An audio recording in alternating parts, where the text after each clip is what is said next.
Mi nombre es Eusebio Ramírez, y si estás leyendo esto, tal vez Dios quiso regalarme una última oportunidad de hablarle al mundo, o al menos a alguien. No soy hombre de letras, soy hombre de manos, de tierra, de cal y martillo. Nací en un pueblo que ya casi nadie recuerda, entre olivares viejos, en una casita blanca con contraventanas verdes, allá por la Sierra de Córdoba.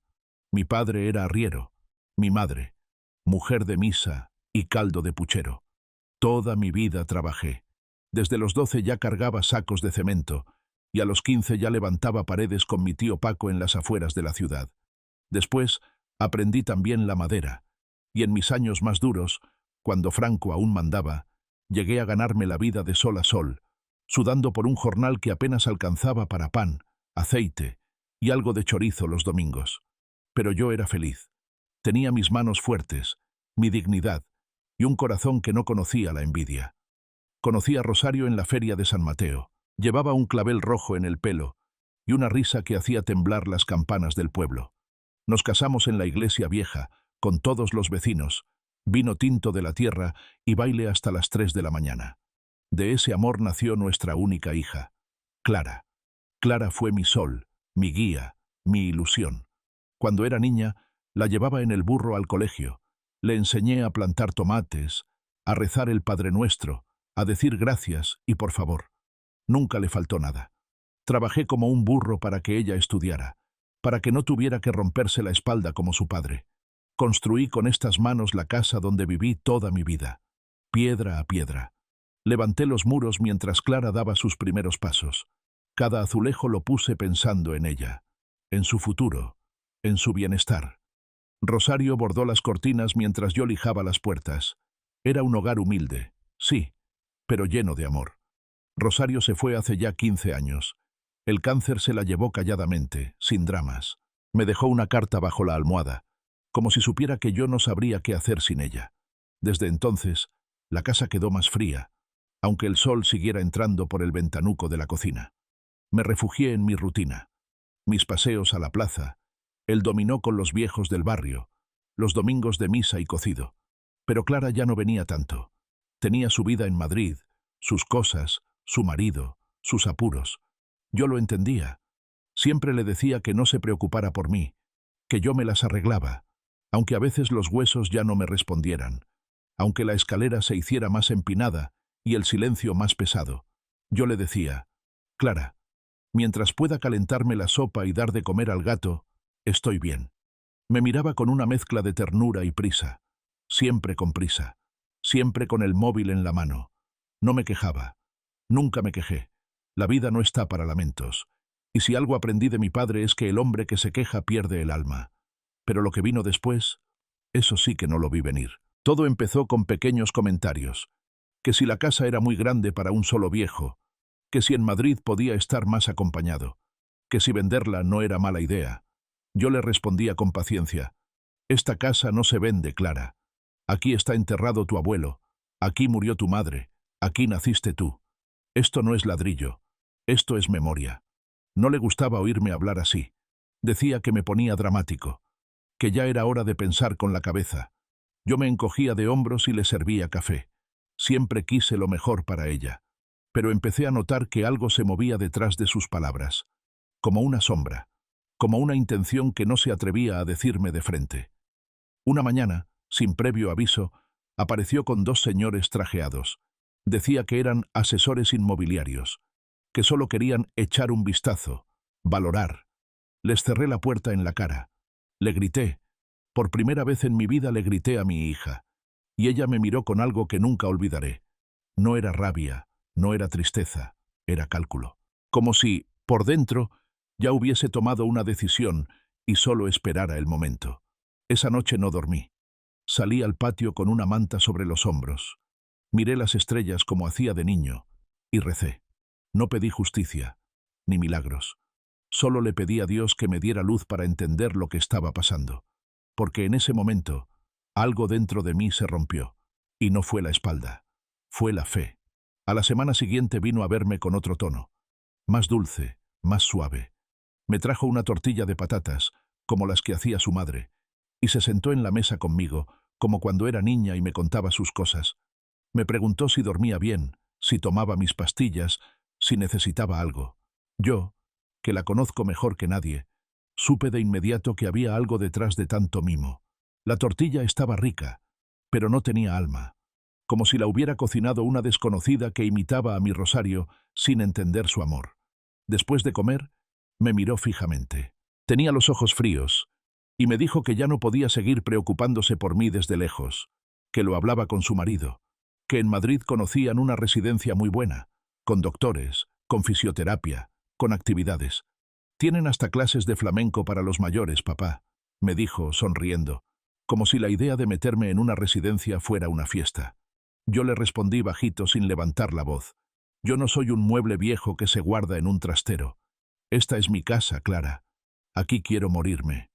Ella suspiró, se levantó y empezó a pasearse por la cocina, como si ya no supiera escuchar, como si yo hablara otro idioma. Papá, no seas terco. No es por mal. Es por ti, por tu seguridad. Esa noche me acosté con un peso en el pecho. No era rabia. Era una tristeza tan honda, tan negra, que no encontraba palabras. Me sentía como un burro viejo que ha servido toda la vida y al final lo llevan al matadero con palabras suaves y palmaditas. Pasaron unos días y no supe más de ella. Pensé que habría desistido, que lo había entendido. Pero no. Lo que vino después fue peor. Un martes por la mañana, tocaron a la puerta. Eran dos hombres de blanco, médicos. O eso dijeron. Detrás, Clara, con los ojos enrojecidos y un papel en la mano. Uno de los hombres me sonrió, como se le sonríe a un niño tonto. Me dijo que venían a hacerme una evaluación, que mi hija estaba preocupada por mi salud mental, que había notado comportamientos erráticos. No entendía nada. Pregunté, ¿qué dice esta gente, Clara? Pero ella no me miraba. Solo decía, es por tu bien, papá, por tu bien. Intenté resistirme, claro. Me puse nervioso. Les grité. Cerré la puerta. Pero ellos ya tenían la orden. Me habían declarado incapaz sin decírmelo a la cara. Me metieron en una ambulancia como si fuera un loco peligroso. En mi propio barrio, delante de mis vecinos, de los hijos de mis compadres, de los nietos que me saludaban cuando regaba las macetas del balcón. Esa humillación, nunca la voy a olvidar. Me llevaron a un centro psiquiátrico en las afueras. Blanco, frío, con olor a lejía y miedo. Me pusieron en una habitación sin ventanas, con una camilla dura y un crucifijo de madera colgado en la pared. Allí pasé las primeras noches sin poder dormir, hablando con mi Rosario en la oscuridad. Le decía, Rosarito, perdona si lo hice mal, si fallé como padre. Pero yo, todo lo hice por ella. Los médicos me hablaban como a un viejo senil. Me hacían preguntas estúpidas. ¿En qué año estamos? ¿Sabe usted cómo se llama? ¿Tiene pensamientos violentos? Yo respondía con paciencia al principio, pero luego me harté. Les dije que yo era más cuerdo que todos ellos juntos, que solo era un hombre viejo, sí, pero no un inútil. Pasaron los días, no venía nadie a verme. Ni Clara, ni su marido, ni nadie. Me abandonaron allí como si ya no fuera más que un estorbo. Me daban pastillas que no necesitaba, comidas sin sabor, y rezaban porque me callara.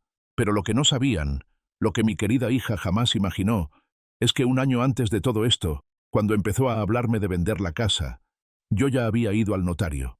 No lo hice por desconfianza, sino por instinto. Uno no sobrevive 78 años sin aprender a leer entre líneas. Así que un día fui al despacho de don Fermín, el abogado del barrio, amigo de mi cuñado. Y con calma, le dije, quiero dejar mi casa en manos de alguien que me respete hasta el final. Así fue como la cedí en vida a Paco, el hijo de mi vecino Mateo.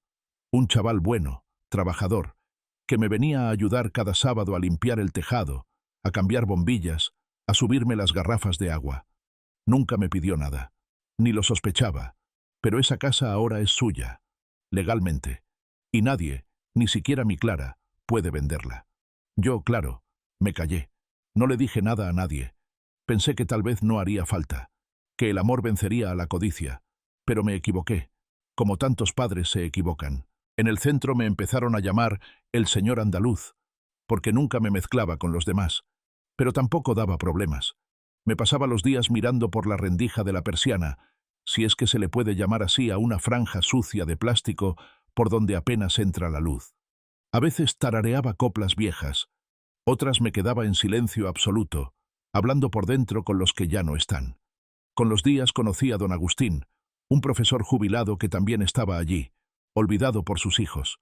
Compartíamos mesa en el comedor, y alguna vez me prestó un libro. Don Quijote, viejo, con las esquinas dobladas. Lo abrí por curiosidad, y no tardé en reconocerme en ese caballero flaco y terco, que creía en ideales, en un mundo que se burlaba de ellos. Agustín me decía: «Eusebio, usted no está loco. Lo que pasa es que está demasiado cuerdo para este mundo enfermo». Y tenía razón. Las enfermeras, algunas con buena intención, otras con cara de piedra, me trataban como a un crío. Me hablaban despacito, como si no entendiera. Yo no protestaba. Me limitaba a observar. Pensaba mucho. Recordaba aún más. Recordaba mis manos manchadas de yeso, mis días en el andamio, el sabor del gazpacho en verano, las procesiones de Semana Santa, cuando Rosario se vestía de mantilla y yo caminaba con la vela en mano detrás del Cristo del Perdón. Recordaba cuando Clara vino con su primer diente flojo y me pidió que el ratoncito Pérez le trajera una muñeca. Yo se la hice con retales de tela y un poco de serrín. Nunca me lo agradeció, pero la abrazó como si fuera de oro. Y ahora estaba aquí, encerrado como un perro, por ella. Al principio me aferraba a la esperanza de que recapacitara, que un día vendría y diría: «Papá, perdona, fue un error, vamos a casa». Pero los días se volvieron semanas, y las semanas meses. Solo una carta llegó, firmada por un abogado. Decía que se procedería a la venta del inmueble para cubrir mis gastos médicos, y que ella, como tutora legal, se haría cargo de todo. Me temblaron las manos al leer eso.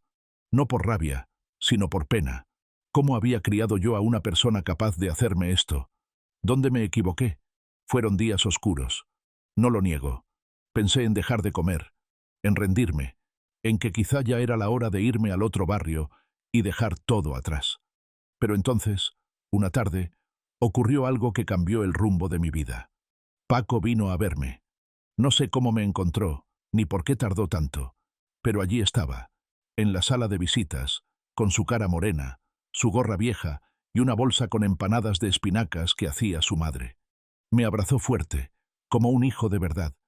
Yo no lloraba desde que enterré a Rosario, pero ese día no pude evitarlo. Se me salieron las lágrimas como cuando se desborda un cántaro viejo. Me dijo: «Don Eusebio, no se preocupe, yo tengo los papeles. Esa casa no se toca, y usted no se va a quedar aquí». Le respondí bajito, casi sin voz: «No quiero vengarme, solo quiero vivir tranquilo, lo poco que me queda». Me prometió que haría todo lo posible, que hablaría con el abogado, que movería cielo y tierra, que incluso iría a la prensa si hacía falta. Yo asentía, pero no me hacía ilusiones. Ya era viejo, y en España, cuando eres viejo, te vuelves invisible. Pero Paco era terco como yo, y leal, más leal que muchos de sangre. A los pocos días regresó con un documento en mano. El juez lo había aceptado. Yo estaba en pleno uso de mis facultades. La maniobra de Clara se desmoronaba, y él tenía la prueba de que la casa ya no era mía desde hacía más de un año. Legalmente, ella no podía vender nada. Lo había perdido todo por avariciosa, por creer que yo era débil. Me dieron el alta un viernes. Salí con lo puesto y con los huesos entumecidos, pero con el alma clara. Paco me llevó en su coche, un Seat rojo con el asiento de copiloto cubierto de migas. No me importaba. El viento en la cara me supo a libertad. Cuando llegamos al barrio, las vecinas me recibieron con un aplauso espontáneo. Me abrazaban, me decían: «¡Qué alegría, don Eusebio! Pensamos que se lo habían llevado para siempre». Yo sonreía. Me temblaban las piernas, pero el corazón me latía como cuando era mozo. Entré en casa. El olor a humedad me dolió. Todo estaba cubierto con sábanas. Pero era mi hogar. Toqué las paredes, acaricié el marco de la puerta, me senté en mi silla de siempre. Respiré hondo, y supe que había vuelto, que me habían querido enterrar en vida, pero no pudieron. Esa noche, dormí en mi cama de siempre, con la almohada hundida en el lado donde antes dormía Rosario. El reloj de la cocina seguía colgado, aunque parado desde hacía meses. Me desperté varias veces, sobresaltado, como si aún estuviera en aquella celda blanca.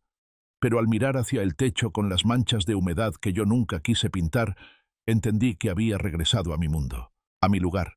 Por la mañana me preparé un café fuerte, como me gustaba antes.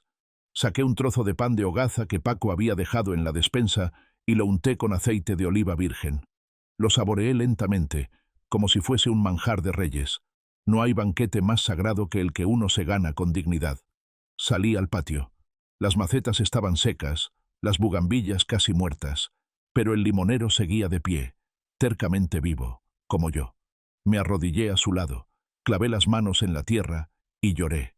No de tristeza, no de rabia, de alivio, de gratitud. Esa mañana, Clara llamó. Vi su nombre en la pantalla del teléfono fijo. No contesté. Volvió a llamar al día siguiente. Esta vez dejó un mensaje de voz. Su tono era nervioso, casi forzado. Decía que necesitaba hablar conmigo, que todo había sido un malentendido, que no sabía que la casa estaba en manos de otro. Mentía. Yo no nací ayer, ni el mes pasado. He visto a muchos esconder la avaricia detrás de las buenas palabras. Clara no quería reconciliarse. Quería entender cómo la casa se le había escapado entre los dedos. A los 3 días vino en persona. Llamó a la puerta como si nada, como si hubiera pasado por ahí de casualidad. La miré desde la rendija. Tenía la cara bien maquillada, los zapatos caros, ese abrigo que nunca vi cuando yo pasaba frío en invierno. Dudé. Parte de mí, la parte que aún la recordaba de niña, quería abrirle. Pero otra parte, más profunda, más herida, me decía que no. Y no abrí. Volvió a tocar, más fuerte. Me habló a través de la puerta.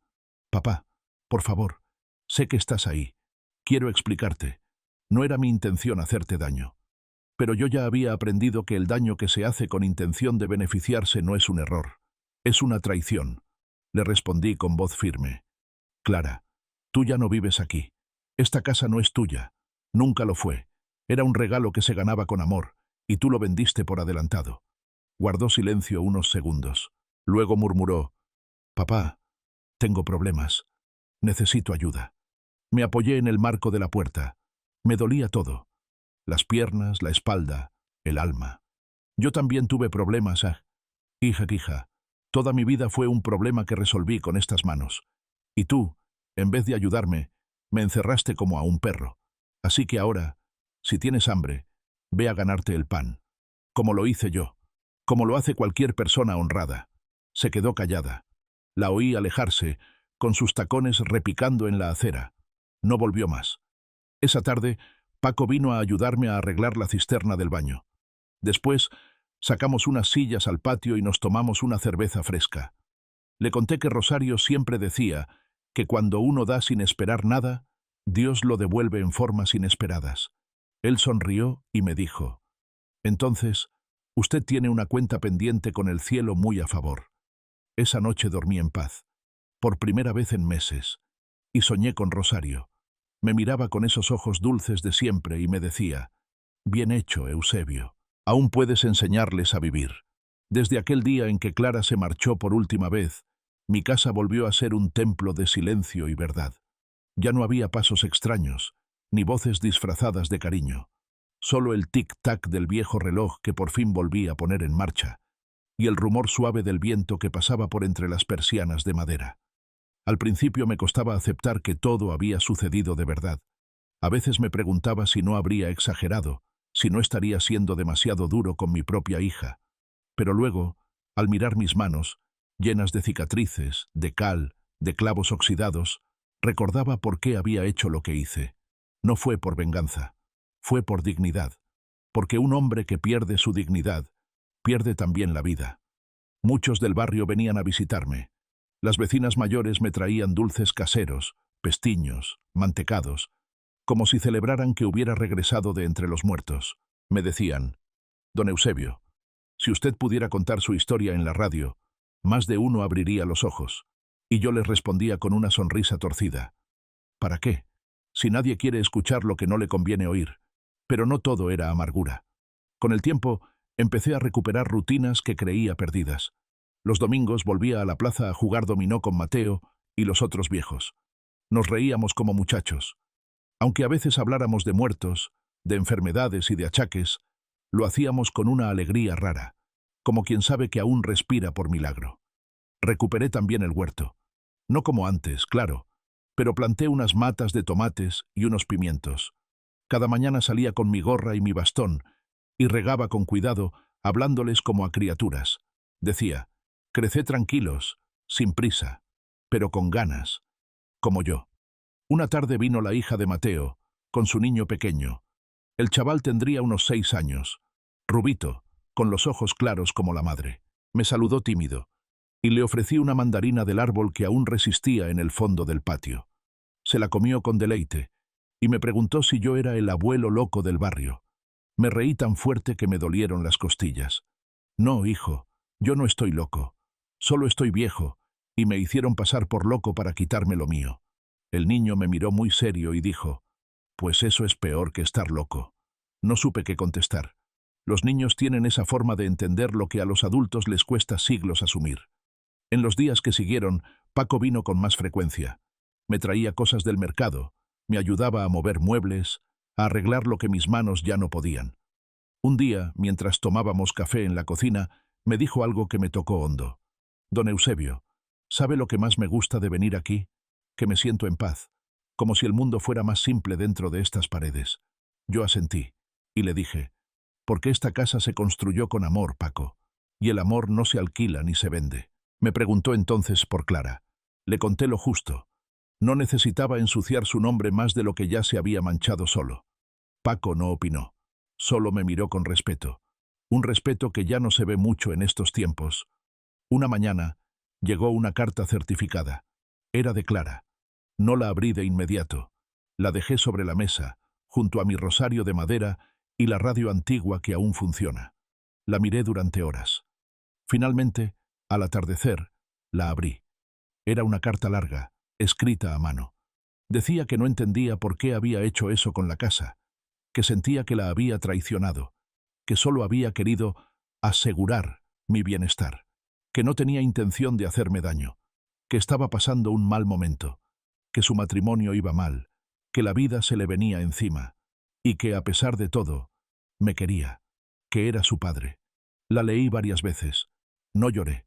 Simplemente pensé, el amor que llega tarde ya no es amor, es remordimiento. Esa noche, al acostarme, recé por ella, no con rencor, sino con compasión, porque a pesar de todo, es mi hija.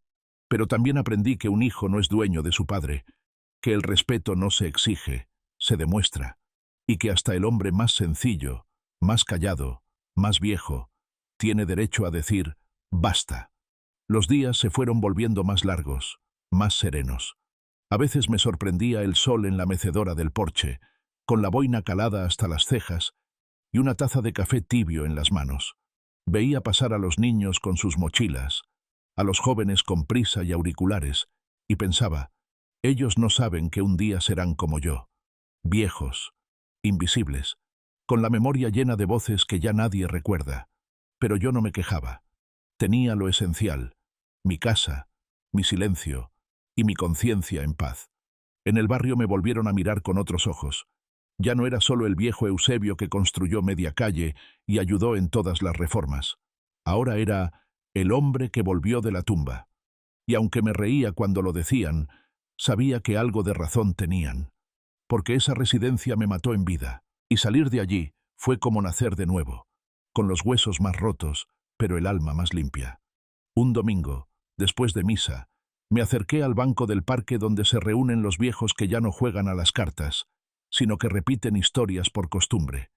Estaba Mateo, claro, y también don Ernesto, que fue panadero, y Fermina, la mujer más brava que vi en mi vida. Les conté mi historia completa, sin adornos, desde la primera visita de Clara con los asesores hasta la carta que recibí días atrás.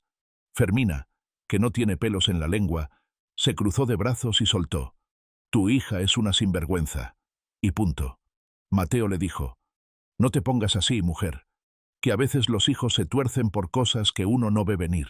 Yo no dije nada, solo asentí con una media sonrisa, porque la verdad no necesita defensa, solo tiempo.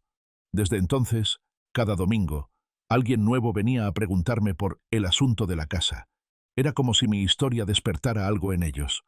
Un miedo, una duda, un espejo. Y me di cuenta de algo terrible. No era el único. Muchos viejos del barrio estaban viviendo con ese mismo nudo en el pecho. Hijos que solo llamaban para pedir la pensión. Nueras que apuraban la herencia en vida. Nietos que no conocían sus nombres. Una generación entera de padres y madres que se partieron el lomo por criar a gente que ya no los mira a los ojos. Empecé entonces a escribir cartas. No por rencor, por justicia. A Clara, claro, pero también al ayuntamiento, al diario local, a la parroquia. Conté mi historia como advertencia, como testimonio. No buscaba fama ni revancha. Solo quería que otros no callaran como yo callé. Un día me invitaron a hablar en un centro de mayores del pueblo vecino. Al principio no quise, me daba vergüenza. Pero Paco insistió y terminó llevándome en su coche, como si fuera su padre de verdad. Me senté frente a 20, quizá 30 personas, todas mayores que yo incluso, con las caras marcadas por el tiempo. Y hablé, con voz lenta pero firme. Les conté lo que me hicieron, lo que aguanté, lo que aprendí. Les dije, nadie tiene derecho a encerrarnos, ni a robarnos la dignidad, ni a llamarnos locos por no querer regalarles lo que nos costó una vida entera. Hubo silencio, y luego aplausos. Pero lo que más me conmovió fue una mujer que se me acercó al final, temblando. Me dijo, gracias. Pensé que era la única. Ese día dormí con la ventana abierta y el corazón ligero. Las cartas siguieron llegando, de otros pueblos, de otras personas mayores. Algunos querían consejo, otros solo desahogo. Yo respondía a todos, con letra temblona pero sincera. Me volví una especie de confesor laico, el abuelo que escucha sin juzgar. Paco me dijo un día, ¿y si hacemos un grupo, una especie de asociación, para ayudar a los que están como usted estuvo? Le miré como si estuviera loco, pero después de unos segundos le dije, me parece la mejor locura que he oído en años. Y así, sin quererlo, sin planearlo, comencé a sentir que aún tenía un propósito. A mis 80 años, con las rodillas como castañuelas y la vista nublada, volvía a tener algo que dar. Una voz. No me hacía ilusiones. Sabía que no cambiaría el mundo, pero al menos, en mi barrio, en mi gente, el miedo empezaba a cambiar de bando. Ya no éramos los viejos los que callábamos. Ahora eran los hijos los que empezaban a mirar al suelo. Una mañana de octubre, cuando el aire ya olía a leña y a tierra mojada, recibí una visita inesperada. Estaba yo en el patio, limpiando la jaula del jilguero que Paco me había traído, un pájaro precioso, de canto alegre, que me recordaba a las mañanas de mi infancia en el campo, cuando escuché la puerta del zaguán abrirse con ese chirrido que solo conozco yo. Me giré, y allí estaba ella, Clara, sola, sin maquillaje, sin abrigo elegante, con una mochila vieja al hombro y la mirada caída. Por un momento, no supe si era mi hija o una sombra de lo que fue. Me costó reconocerla. ¿Puedo pasar?, preguntó con voz baja. No respondí. Di unos pasos hacia el banco de piedra junto al limonero, me senté y señalé el sitio de al lado. Ella entendió. Se sentó con lentitud, como si el peso que llevaba no fuera solo físico. Nos quedamos en silencio un rato largo. El jilguero cantaba. He perdido todo, dijo finalmente. El piso, el coche, el trabajo, incluso a él. Me dejó cuando se enteró de lo de la casa. Me llamó una idiota codiciosa. Creo que tenía razón. No dije nada. No me parecía que necesitara juicio, solo verdad. No vengo a pedirte nada, continuó. Sé que no merezco ni que me mires a los ojos, pero he vuelto porque ya no me queda más nadie. Y porque me duele, papá. Me duele aquí. Y se señaló el pecho. Más que en ningún otro sitio. La miré con calma. Había lágrimas en sus ojos, pero también algo nuevo. Humildad. No esa humildad forzada que se usa para conseguir favores, sino la que llega cuando ya no hay máscaras. Lo que hiciste no se borra, le dije por fin, con voz tranquila, casi susurrando. Me humillaste. Me trataste como a un trasto viejo. Me metiste donde meten a los que nadie quiere. Ella asintió sin levantar la vista. Pero también sé una cosa, seguí. No eres la única. En estos meses he oído historias como la mía cientos de veces. Hay una enfermedad que no cura la medicina. Se llama olvido. Y tú, hija, sufriste de eso. Sí, murmuró. Me olvidé de quién eras y de lo que hiciste por mí. Se hizo otro silencio, esta vez más tierno, como si el aire nos rodeara con respeto. ¿Y ahora qué?, preguntó casi en un suspiro. Levanté la vista al cielo. Las nubes se movían despacio, como si pensaran con nosotros. Ahora tú tienes que vivir con lo que hiciste, igual que yo vivo con lo que tú me quitaste. Ella apretó los labios. Yo añadí, pero si quieres empezar de cero, puedes quedarte en el pueblo, no en esta casa. Esta casa ya tiene otro dueño, y no puedo volver atrás, pero sí puedo darte algo que no se compra. ¿El qué? Mi tiempo, mis palabras, y con el tiempo quizá mi perdón. Con Preselania. Ella lloró, no con ruido, con esa clase de llanto que limpia por dentro. Le preparé café. Hacía mucho que no lo compartíamos. Me habló de su infancia, como si necesitara aferrarse a algo puro. Me preguntó si aún tenía el dibujo que me hizo con 4 años, aquel donde ella y yo salíamos en una barca. Lo tenía, claro, guardado entre mis camisas viejas, junto con la carta de Rosario y la factura del día que compré los azulejos de la cocina. Le mostré el dibujo. Se le quebró la voz. Yo quería que nunca te faltara nada, papá, dijo. Y no me faltó, le respondí. Lo que pasó después fue otra historia, pero no borra el amor de antes. Se quedó hasta el atardecer. No pidió quedarse. Y eso fue lo más hermoso. Supo que el camino de vuelta no es una autopista. Es una vereda angosta, que se anda paso a paso. Al despedirse, me abrazó. Un abrazo tembloroso, sin certeza, pero honesto. ¿Crees que algún día me perdonarás del todo?, me preguntó. Eso no depende de mí, hija, le dije. Depende de lo que hagas con tu vida a partir de ahora. Y la vi marcharse por la calle de siempre, donde aprendió a montar en bicicleta. Dobló la esquina y desapareció. Esa noche, mientras el jilguero dormía y la casa volvía al silencio, supe que algo había cambiado.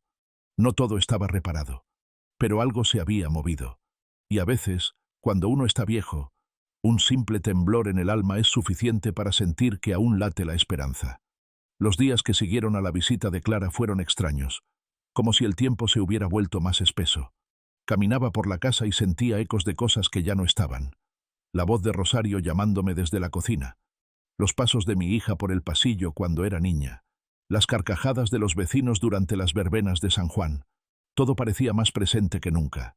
Y sin embargo, me sentía más ligero, como si algo en mí se hubiera soltado. No sé si fue perdón.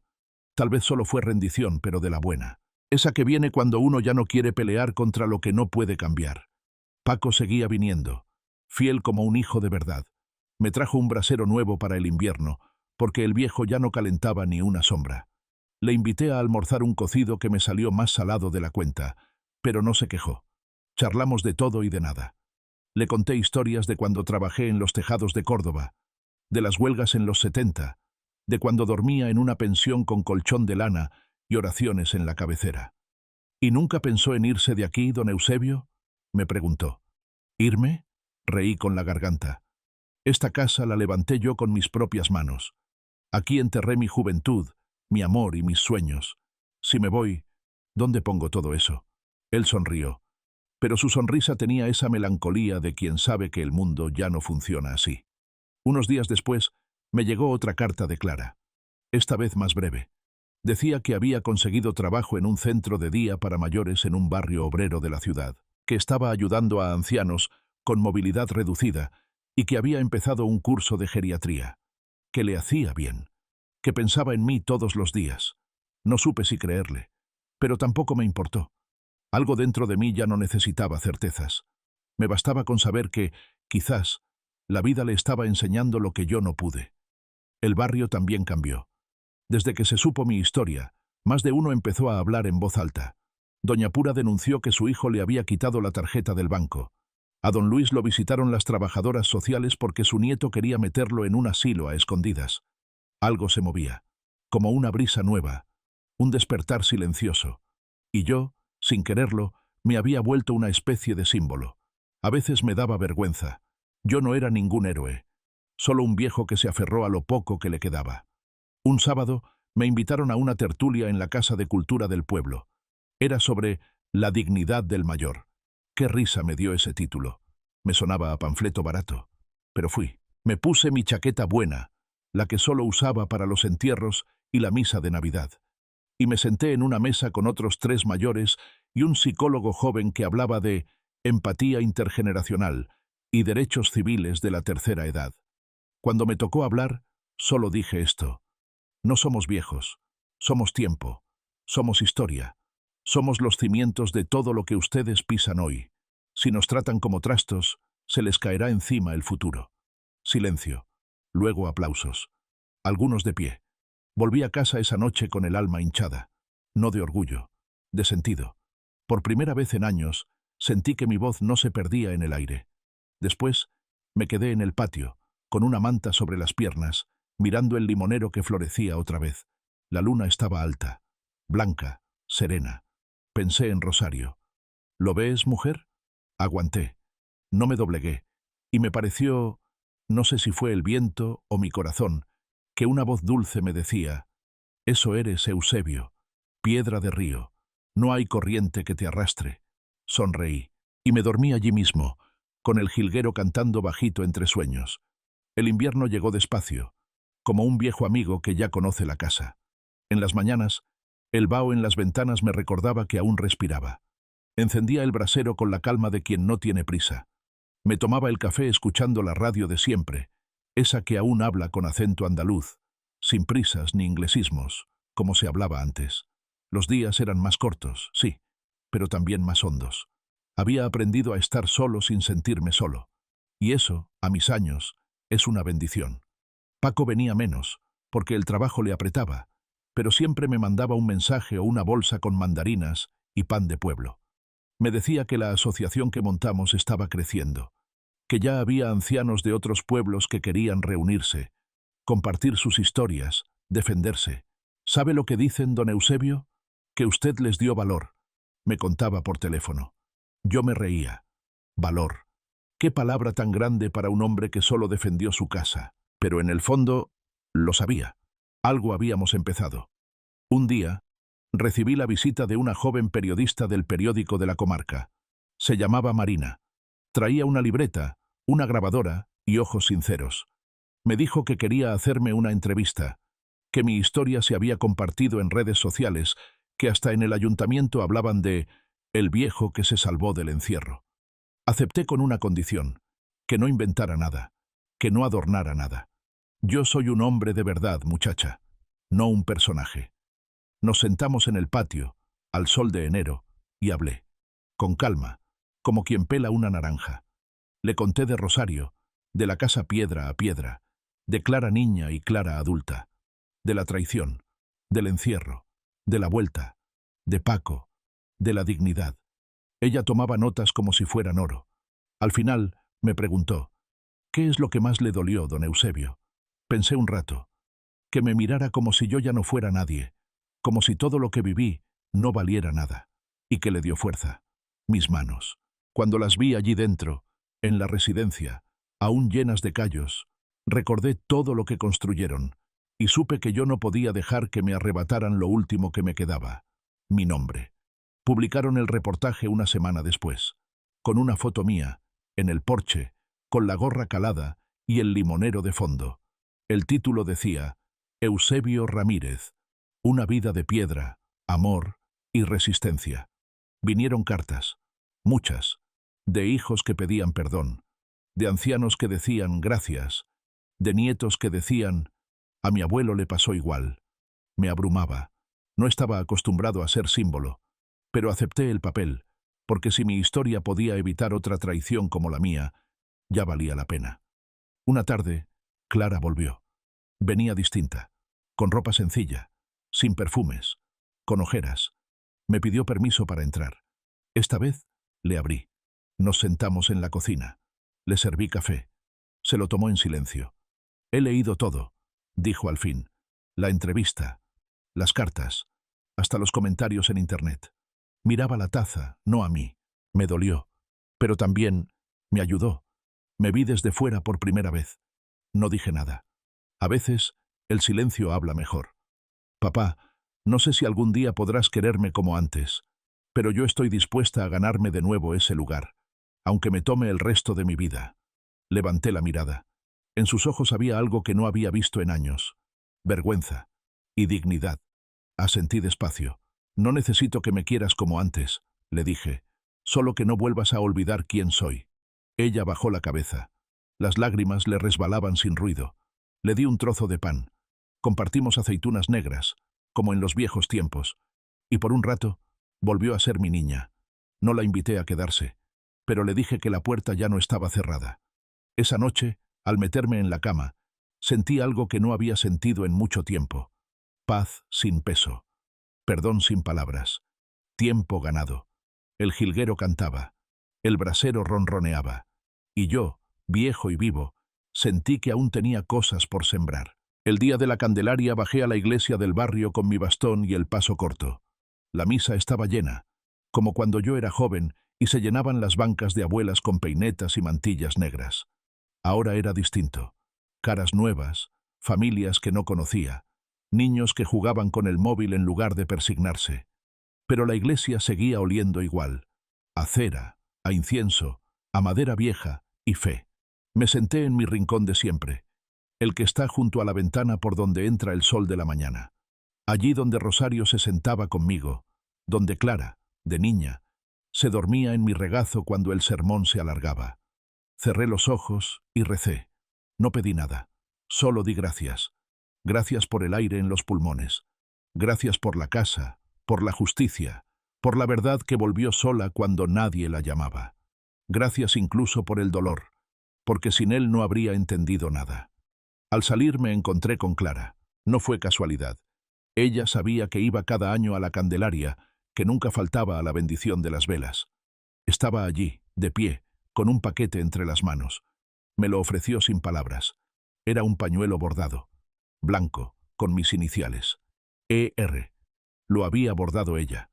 Me explicó que había aprendido en el centro de día, que le enseñó una señora de 90 años. Dice que a los hombres de verdad se les honra con puntadas, no con billetes. La miré con ternura, con una ternura que no buscaba consolar, sino reconocer. Esa señora es sabia. Caminamos juntos hasta la plaza. No mucho rato, no muchas palabras, pero juntos. Gente del barrio nos saludaba. Alguno le lanzaba miradas torcidas, como quien sabe más de la cuenta. Pero yo no decía nada. El tiempo, ese juez lento, ya había dictado sentencia. Una semana más tarde vino Paco con una propuesta. He conseguido un local, don Eusebio. Pequeño, pero digno. Podemos abrir la sede de la asociación.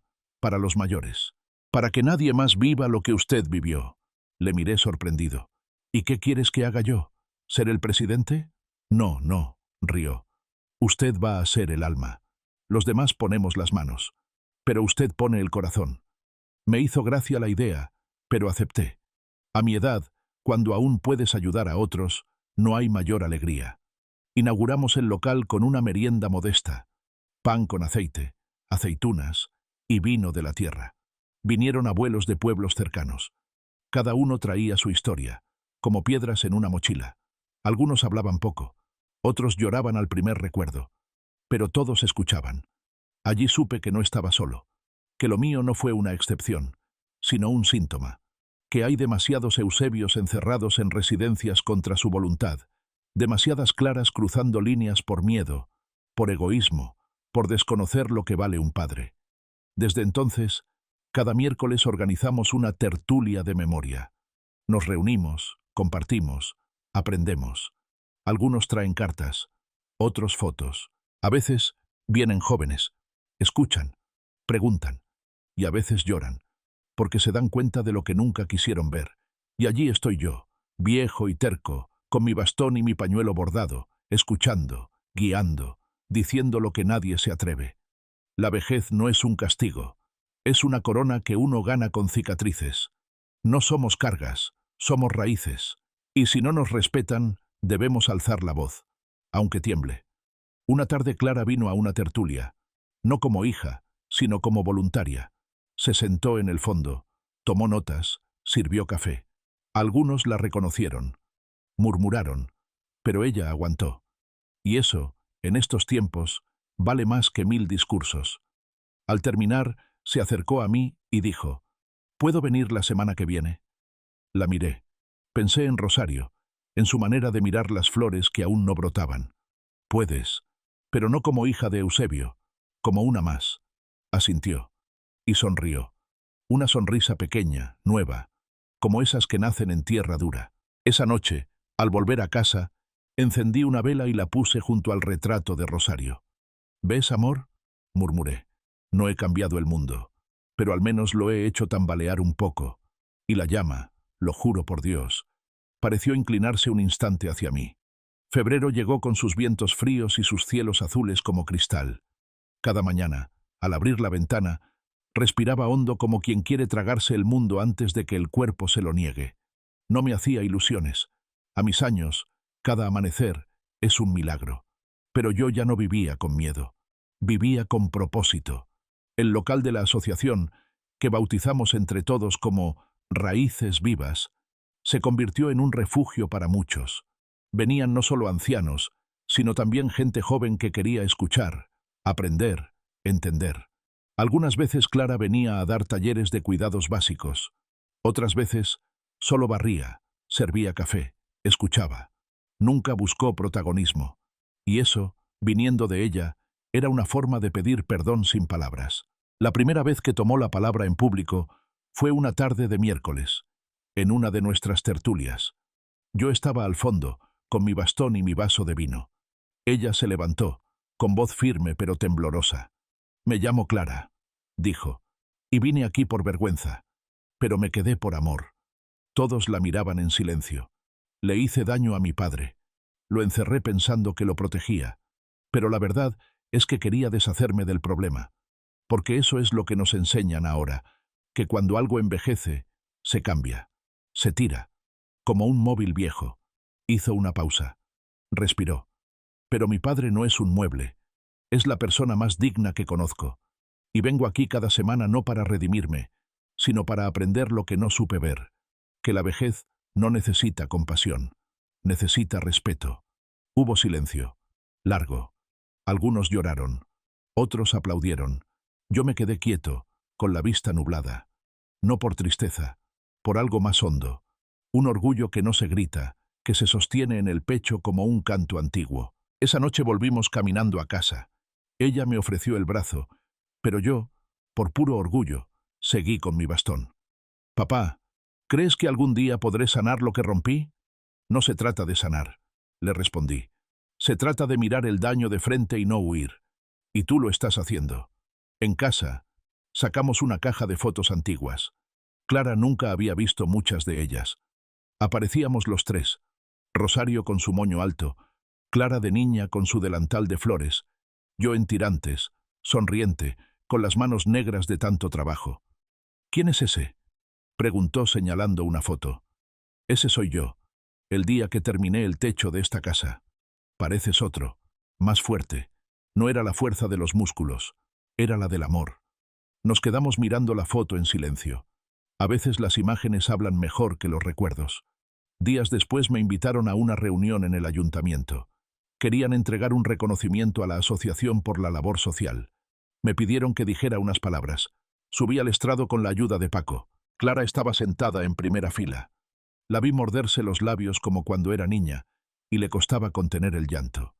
«Nos llaman mayores, ancianos, tercera edad», dije al tomar el micrófono. «Pero yo prefiero que nos llamen fundamentos. Porque si hoy hay calles, escuelas, hospitales, si hoy hay democracia, es porque nosotros lo levantamos con estas manos. Y levanté las mías, con las cicatrices como medallas. No venimos a pedir limosna, venimos a exigir memoria. Que no se olviden de quién construyó lo que otros hoy heredan. Y que nunca más un viejo sea encerrado por el crimen de estorbar». El aplauso fue largo. Clara lloraba. Yo bajé del estrado en paz. Esa noche, en casa, puse en el altar que tengo junto al retrato de Rosario una vela nueva, una flor seca y el pañuelo que Clara me había bordado. Me senté frente a él, como si hablara con ella. «Rosario», le dije, «tu hija está volviendo, y esta casa vuelve a tener luz». El jilguero cantaba, y dentro de mí, algo viejo, algo herido, algo profundo, también volvió a cantar. Hoy es martes. El cielo amaneció limpio como un papel en blanco. El jilguero canta más fuerte que nunca, y en la plaza ya se escucha el zumbido de las escobas de las barrenderas, como cada mañana. Me he sentado en el porche, con mi manta sobre las piernas y la taza de café humeante en la mano. Lo hago cada día, pero hoy algo es distinto. Siento que he llegado a una orilla. No sé si mañana despertaré. Lo digo sin dramatismos. No tengo miedo. He vivido más de lo que creí posible. He reído más de lo que me permitieron. He llorado lo justo. He amado bien. He trabajado mucho. He perdido a los míos, pero no me perdí a mí mismo. Anoche soñé con Rosario. Estábamos los dos en la cocina, ella haciendo pan de higo y yo arreglando una silla coja. Me miraba como cuando éramos jóvenes, sin palabras, con esa luz en los ojos que solo se ve una vez en la vida. Me dijo: no tengas prisa, Eusebio, pero cuando vengas, tráete las manos limpias. Me desperté con el pecho caliente, como si aún estuviera a mi lado. Y sí, me las traeré limpias, mujer, porque no robé, no humillé, no vendí mi alma. Esta mañana me he sentado a escribir esto. No sé si lo leerás tú, Clara. No sé si lo leerán los del barrio o algún nieto mío que aún no nace, pero lo escribo por si acaso, porque uno no puede irse sin dejar un rastro claro, sin dejar la verdad bien escrita, como la marca de un buen carpintero en la madera. Mi hija, Clara, me falló, pero también volvió, y aprendió, y eso es más de lo que muchos logran. No la juzgo ya, la compadezco, porque la vida que lleva no es fácil, porque el mundo en el que creció ya no entiende de sacrificios sin factura. Pero aprendí algo que quiero dejar claro, a quien sea que me escuche. Nadie, ni siquiera tu propio hijo, tiene derecho a decidir cuándo dejas de valer. Nadie puede quitarte el derecho a tu memoria, a tu casa, a tu nombre. Nos quieren callados, agradecidos por lo que no pedimos. Nos quieren dóciles, como muebles viejos. Pero no, somos historia, somos puentes, somos los que empujamos carros por calles de tierra para que hoy otros puedan correr en zapatillas blancas. No hay peor cárcel que la del silencio impuesto, y no hay mayor rebelión que decir: no, aquí me quedo, aquí muero, si hace falta, pero con la cabeza en alto. Hoy vendrán los del centro, harán otra tertulia. Clara trae bizcocho de zanahoria que ahora le sale mejor que a Rosario, y eso ya es decir. Paco traerá un proyector para pasar fotos viejas de la inauguración. Las vecinas traerán anís, y yo, si me aguantan los huesos, recitaré de memoria unos versos de Machado. Y si no llego a mañana, que nadie llore mucho, que pongan sevillanas, que repartan aceitunas, que me recuerden con una sonrisa torcida y una copa en alto, y que cuenten mi historia, no por mí, sino por los que aún callan, por los que siguen encerrados en cuartos ajenos, por los que no se atreven a decir basta, porque si algo aprendí, es esto: la vejez no es el final, es la prueba más grande de lo que uno fue. Y yo fui Eusebio Ramírez, hombre de cal, de lealtad, de palabra firme, padre, marido, amigo, y sobre todo, un viejo con dignidad, que no se dejó pisotear, hasta cuando me llamen, allá arriba. Entonces sí, con las manos limpias y el alma en paz.